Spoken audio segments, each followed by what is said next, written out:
Hello and welcome back. I'm Joseph Hoffman. Today we're going to get started on a composition project.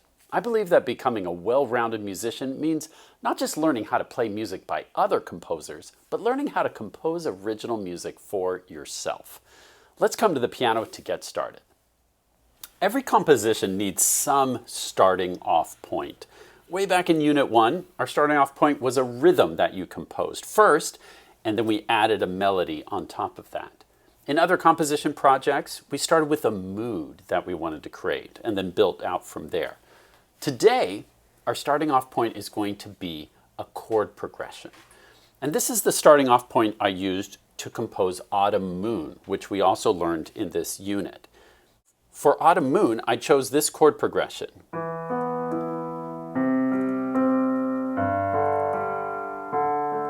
And then I just repeated that chord progression throughout, but that was my starting point. It can be a fun way to build a composition around a really great chord progression. So let's start by choosing a chord progression.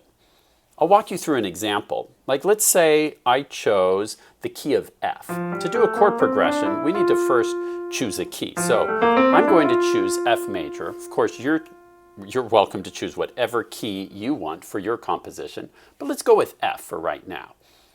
Now, in choosing a chord progression, it's helpful to play through the diatonic chords for the key that you're in to see what options you have. So in F major, we have the 1 chord, the 2 chord, 3 chord, 4 chord, 5 chord, 6 chord, 7 chord, or 1 chord.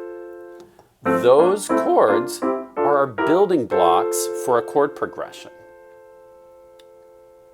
Now, the most common chords in music are the 1 chord, the 4 chord, and the 5 chord. So those are good chords to think about starting with.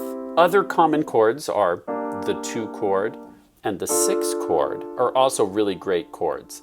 And then least common, at least in popular music, are the 3 chords and the 7 chords. But, nothing's off limits. But for today, let's try putting together a chord progression. We could go 1, 5, 6, 4. That's a really great chord progression. Or what if we did 1, then 2, then 6, then 5. Also a really great chord progression. Now what about minor keys? We had F major, but let's use the relative minor of F so we can keep the same key signature. D minor is the relative of F because it has that B flat. Here's the 1 chord, 2 chord, 3 chord, 4 chord, 5 chord, 6 chord, 7 chord, 1 chord. In a minor key, some of the most common chords are actually a little different. The 3 chord is pretty common, the 4 chord also, and then the 5 chord tends to use the harmonic minor scale. So we'd sharp that C for the 5 chord. The 6 chord is also fairly common as well as the 7 chord. Remember, one really common chord progression is in minor is to go the 1, then the 7, then the 6, then the 5. That can be a really cool chord progression. Whoops, sorry. It's most common to use that sharp, that C sharp on the 5 chord. Okay, so we can go like 1, 3, 6, 5. That would work. So pause the video and choose a key, play through the diatonic chords, and then figure out a chord progression of 4 chords. Let's go with 4 chords. That's a good number to use. And write down your chord progression, and then press play to go on.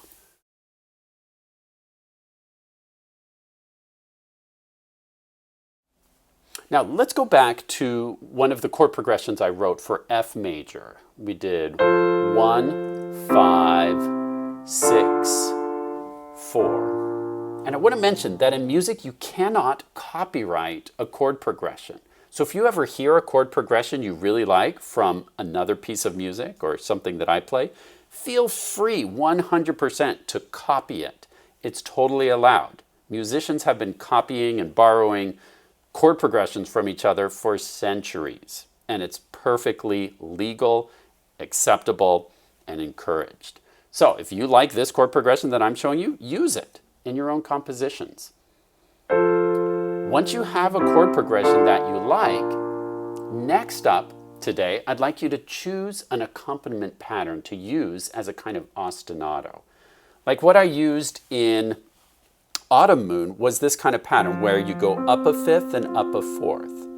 So in the key of F, here's my 1 chord, then here's the 5 chord, then here's the 6 chord, then here's the 4 chord. See, that's a very basic and commonly used pattern in music. A fifth plus a fourth just has a really solid sound. And so now I'm just playing that chord progression using that pattern. And then I can just keep repeating that throughout my entire composition. If I want to vary it, maybe I can drop down an octave, but it's the same pattern. Now, I'd like you to come up with not just one, but maybe 2 possible ostinati patterns. So instead of maybe only doing that, you could also do this kind of thing where I'm using eighth notes, 1 and 2 and 3 and 4 and 1 and 2 and 3. And that can sound really cool too. Or you can do power chords where I'm using kind of a syncopated rhythm here, 1 and 2 and 3 and 4 and 1 and 2 and 3 and 4 and 1 and 3 and 4 and 1 and 2 and 3 and 4 and. So those are 3 different options, but the possibilities are unlimited. You can use a full 3-note chord.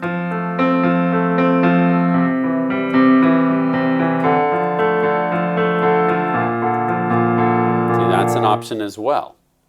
Pause the video and come up with a couple of different patterns that you like using the chord, but then find a way to turn it into an accompaniment pattern.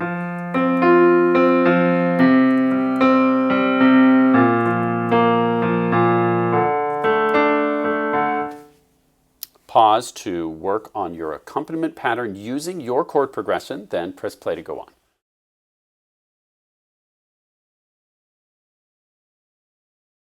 Now, once you have an ostinato that you like, and remember, an ostinato can be super simple. It can just be 2 notes going back and forth. Sometimes simple is better in music. It doesn't have to be super complicated. Our ears like simple.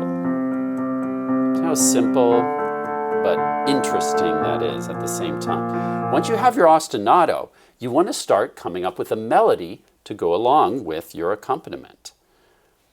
And so how do you do that? Well, I would just start experimenting. You might want to make a recording of your ostinato, and then you don't have to be thinking about your left hand while you're also improvising something in your right hand. Or if you want to challenge yourself by doing both at the same time, you can.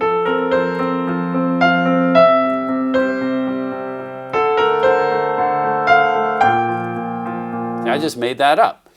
And maybe I like part of it. Maybe there's other parts I wanted to change, but I thought that was pretty fun. Maybe I want to experiment a little bit, try different rhythms, try different notes, find a theme that you like, and then start building phrases. Okay, but I kind of like those 3 notes stepping up, but maybe I want to do thirds, or maybe I want to try something totally different. Maybe I want to try going down. You're going to experiment with melodies until you find something that you like, and then start building your composition, using your ostinato to give it structure and accompaniment support. As you're composing, I encourage you to think about the form. And form is built on phrases. So let's say you compose your first phrase, which we would generally call A.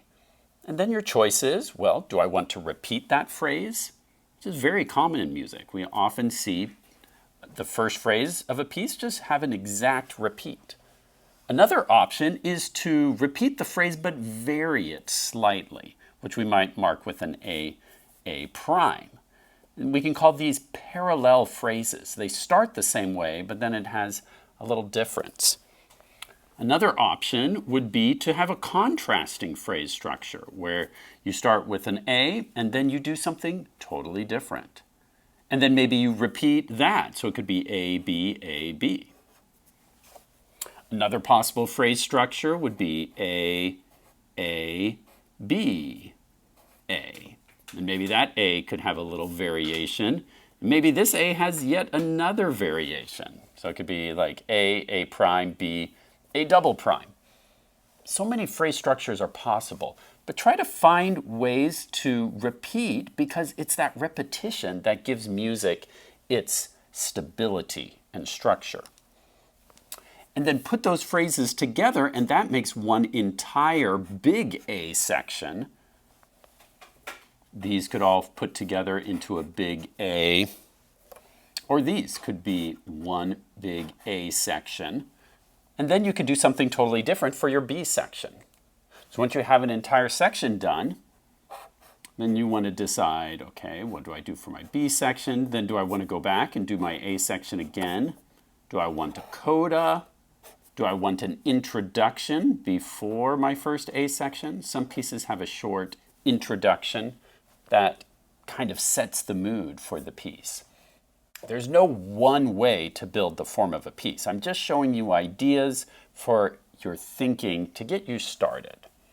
When I'm composing, I like to do a lot of doodling around on the keys, and I'll get some blank staff paper like this. I'll make myself a grand staff that I've drawn here with a brace, a treble clef, a bass clef, and then I'll just doodle around on the keys. And when I find something that I like, I may sketch it down. And remember, when you're sketching, don't worry about making it perfect.